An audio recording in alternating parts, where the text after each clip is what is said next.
যদি বাস্তব জীবনের অলরাউন্ডারকে দেখতে চান তাহলে মেজর হাফিজকে দেখুন। এক জীবনে একজনের পক্ষে যা যা করা সম্ভব তিনি তার প্রায় সবই অর্জন করেছেন। ক্রীড়াবিদ, মুক্তিযোদ্ধা, সংগঠক, এমপি, মন্ত্রী, স্পিকার, ভারপ্রাপ্ত রাষ্ট্রপতি। এক জীবনে মেজর হাফিজ সব হয়েছেন। প্রথমত, একজন ক্রীড়াবিদ হিসেবেই তার উত্থান। ১৯৬৪ থেকে ১৯৬৬ সাল পর্যন্ত তিনি ছিলেন তৎকালীন পূর্ব পাকিস্তানের দ্রুততম মানব। ১০০ ও ২০০ মিটার স্প্রিন্টে জাতীয় পর্যায়ে একাধিক স্বর্ণপদক জিতে নিজেকে দেশের সেরা স্প্রিন্টার হিসেবে প্রতিষ্ঠিত করেছিলেন। তবে ক্রীড়াঙ্গনে তার সবচেয়ে বড় পরিচয় তিনি একজন ফুটবলার ছিলেন। যেন তেন ফুটবলার নয়, কিন্তু ফিফা তাকে বিংশ শতাব্দীতে বাংলাদেশের সেরা ফুটবলারের সম্মানে ভূষিত করেছে। ১৯৭০ সালে পাকিস্তান জাতীয় ফুটবল দলের অধিনায়ক হওয়ার গৌরব অর্জন করেছিলেন মেজর হাফিজ, যা সে সময় পূর্ব পাকিস্তানের কারো জন্য ছিল বিরল সম্মান। স্বাধীনতার পরও তিনি ফুটবলের সঙ্গে যুক্ত থাকেন। ২ মেয়াদে বাংলাদেশ ফুটবল ফেডারেশনের সভাপতি হিসেবে দায়িত্ব পালন করেন। পরে এশিয়ান ফুটবল কনফেডারেশনের সহ-সভাপতি নির্বাচিত হন। পাশাপাশি ফিফার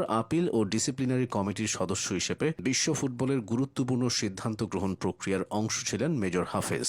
যে কমিটির সিদ্ধান্তে দিয়েগো ম্যারাডোনা নিষিদ্ধ হয়েছিলেন, সেই কমিটিতে তিনি ছিলেন। ক্রীড়াক্ষেত্রে অসামান্য অবদানের জন্য ১৯৮০ সালে জাতীয় ক্রীড়া পুরস্কার এবং ২০০৪ সালে ফিফার সর্বোচ্চ সম্মানগুলোর একটি ফিফা অর্ডার অফ মেরিট লাভ করেন তিনি। ক্রীড়াঙ্গনের সাফল্যের পাশাপাশি তিনি ছিলেন একজন সাহসী সেনা কর্মকর্তা। ১৯৬৮ সালে মেজর হাফিজ পাকিস্তান সেনাবাহিনীতে কমিশন প্রাপ্ত হন। সেনা সদস্য হিসেবে তিনি প্রথম দিকে কর্মরত ছিলেন ইস্ট বেঙ্গল রেজিমেন্টে। ১৯৭১ সালের মার্চে তার ইউনিটের সঙ্গে তিনি যশোরের প্রত্যন্ত এলাকা জগদীশপুরে শীতকালীন প্রশিক্ষণে ছিলেন। মুক্তিযুদ্ধ শুরু হলে তিনি যশোর ক্যান্টনমেন্টে বিদ্রোহের নেতৃত্ব দেন এবং জীবন বাজি রেখে মুক্তিযুদ্ধে অংশ নেন। একাধিক সম্মুখ লড়াইয়ের নেতৃত্ব দিয়ে অসামান্য বীরত্ব প্রদর্শনের স্বীকৃতি হিসেবে তিনি পান বাংলাদেশের তৃতীয় সর্বোচ্চ বীরত্বসূচক খেতাব বীর বিক্রম। মুক্তিযুদ্ধে তার ভূমিকা তাকে দেশের ইতিহাসে বিশেষ মর্যাদা এনে দেয়। শিক্ষা জীবনেও তিনি ছিলেন কৃতি শিক্ষার্থী। মেজর হাফিজ ঢাকা বিশ্ববিদ্যালয় থেকে রাষ্ট্রবিজ্ঞানে অনার্স এবং স্নাতকোত্তর ডিগ্রি অর্জন করেন। অবশ্য মেজর হাফিজ সবচেয়ে বেশি সফল হয়েছেন রাজনীতিতে যুক্ত থেকে।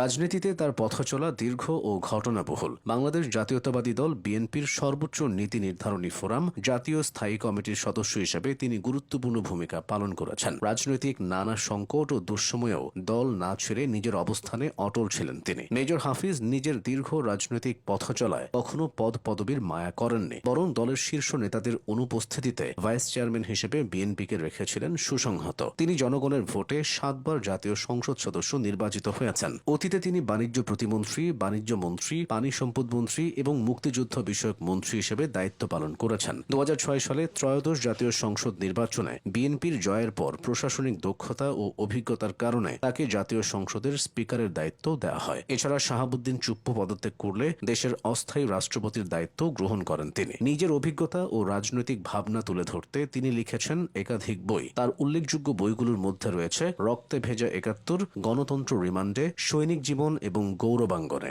এসব বই মুক্তিযুদ্ধ, রাষ্ট্রনীতি ও ব্যক্তিগত অভিজ্ঞতার গুরুত্বপূর্ণ দলিল হিসেবে পরিচিত। এক জীবনে খুব কম মানুষই একই সাথে খেলাধুলা, রাজনীতি এবং রাষ্ট্র পরিচালনায় এমন বহুমাত্রিক সাফল্যের স্বাক্ষর রাখতে পেরেছেন। সহজ করে বললে, একজন মানুষের জীবনে এত বৈচিত্র্যময় অর্জন খুব কমই দেখা যায়। মেজর হাফিজউদ্দিন আহমেদ প্রমাণ করেছেন, দৃঢ় সংকল্প, নেতৃত্বের গুণ এবং দেশপ্রেম থাকলে একটি জীবনও অসংখ্য অর্জনের গল্পে পরিণত হতে পারে।